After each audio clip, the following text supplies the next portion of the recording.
Hey guys, okay, so today I have got a foundation for you. This is the Almay Skin Perfecting Comfort Matte Foundation, okay?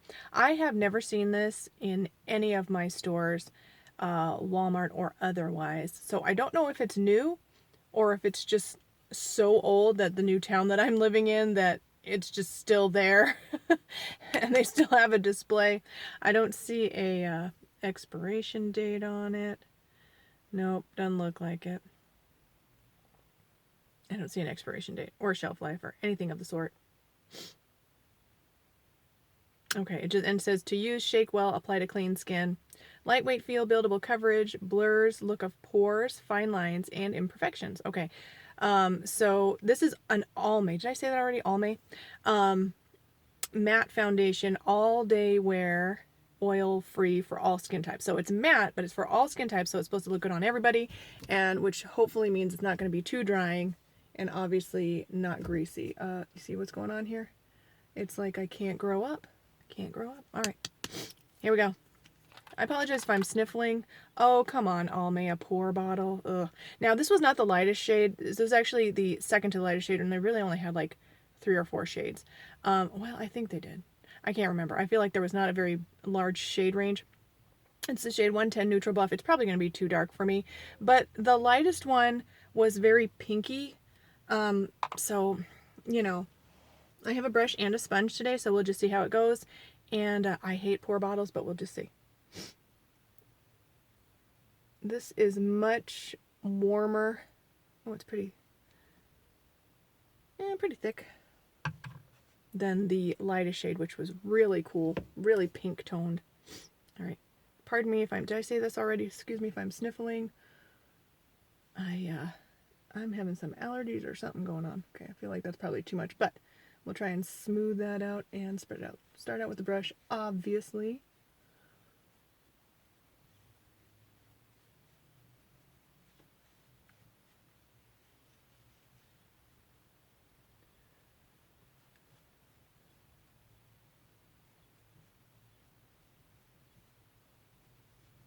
I feel like I put too much on my forehead right there.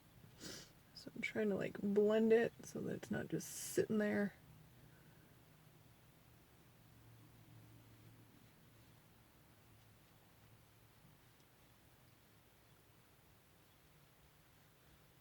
Okay, 1 second. Tissue break.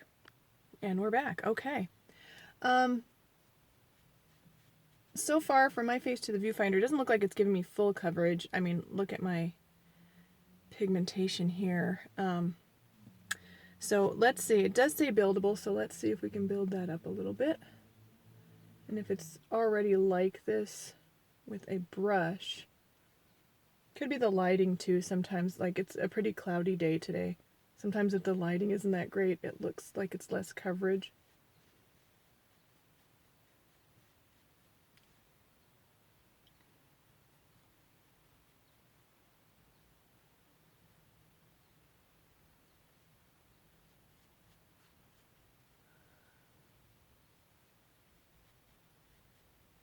Alright, so the coverage doesn't look great. It looks to me to be about light coverage. Let's get an up-close look just to see how we're looking on the skin. It does look pretty matte, though, so if you're into matte foundations.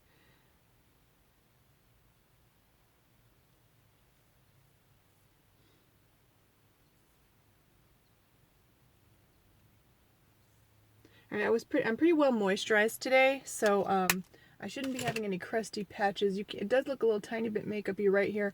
Right here is my driest area. This is the perfect circle of my cheek right here. And where I tend to look cakey is right here around my mouth. And it does look a little bit makeup-y and cakey looking. So let's try the sponge on the other side. I don't have very high hopes for it. I'm just going to actually wipe some of that off onto the sponge, and I might dab a little bit onto the sponge. Whoa, that was a little too much. And see what we can do with that.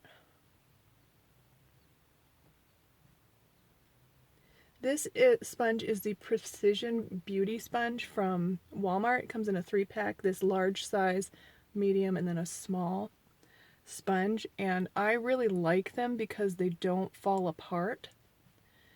It is dampened, of course.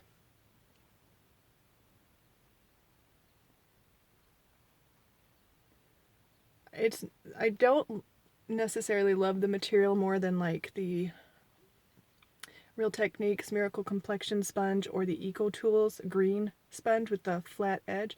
I like that material better, but that material breaks down so fast. Like it's ridiculous how quickly that material breaks down. And I don't know if it's just my skin does that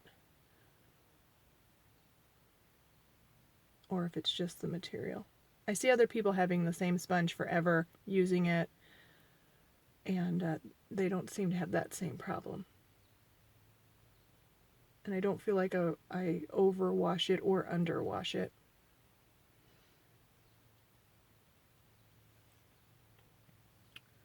Okay, so one thing about a sponge application though is you can kind of, with a, excuse me, with a pour bottle you can kind of do that, which makes getting the actual product out a little bit easier. Pour bottles. So that's one benefit to sponge. But from my face to the mirror, again, the coverage is looking like light coverage, natural light coverage. It is matte though. So I'm obviously not getting a lot of glow, but the coverage is looking like medium coverage. And it doesn't, the shade is not the correct shade for me, but I think because the coverage isn't too great either, I'm probably going to be okay with wearing this. This is more like, in my opinion, this is more like a medium shade, and I am certainly more fair. Yeah, I can see it right here. It's wanting to catch right there. Okay. And it looks to me that the sponge side looks better. I got a hair right there and it's driving me crazy. So what I'm going to do is I'm actually going to try to get a full second layer over the whole face just so we can see what we're working with. How it builds up and all. It does say that it's buildable coverage.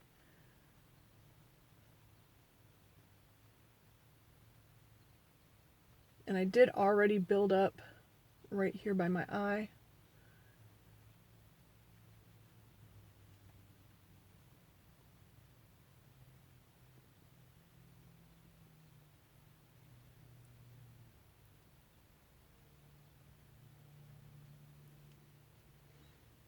You're using a lot more product. This was $14, by the way, which Almay products can be a bit expensive. I mean, relatively expensive for the drugstore, in my opinion. Like $14 for foundation to me is kind of expensive, especially when you can go to Dollar General and get that Believe Beauty foundation that was really good for $5. The e.l.f.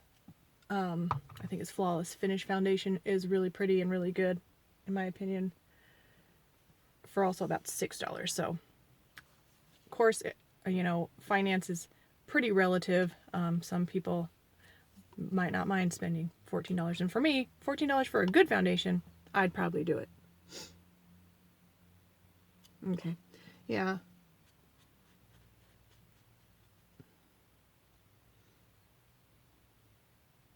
It's not like, I mean, yeah, I can really see this on my skin. And the more you build it up, the worse it is. Like, I think one thin layer is about as good as you're going to get from this for it to look nice. You can keep putting more layers on, but it's not going to look good, in my opinion, and on my skin. I have oily / probably combination skin, but what usually, well, I was going to say usually I'm more worried about the oil, but that's not really true. I'm worried about the oil for longevity, but for just how it looks on the skin, I'm always worried about this area here, which is not really that dry, but my cheeks are pretty dry. I don't have any like dry flaky skin, but dry nonetheless in these areas. So as a wrap up, as a first impression, coverage is okay. It looks pretty natural with one thin layer. If you try to build it up, it's going to look cakey on my skin. It is anyway. It's not particularly blurring on the pores. It seems pretty average and almost like a sub-average. This is not getting me all excited to wear it again. Is it terrible? Probably not terrible, but I would probably, and it's really not that bad, honestly. But it's just not making me want to jump up and down. So in my opinion, it's pretty mediocre as far as the foundation goes. If you're looking for light coverage on a thin application, we'll see how it wears and lasts throughout the day. But, and I'll put all my updated thoughts in the description below, wear it for the rest of the day, all that kind of stuff. But yeah, this one's kind of meh for me right now. All right, so thank you guys so much for watching. Please like, subscribe, and I will see you in the next one. Bye.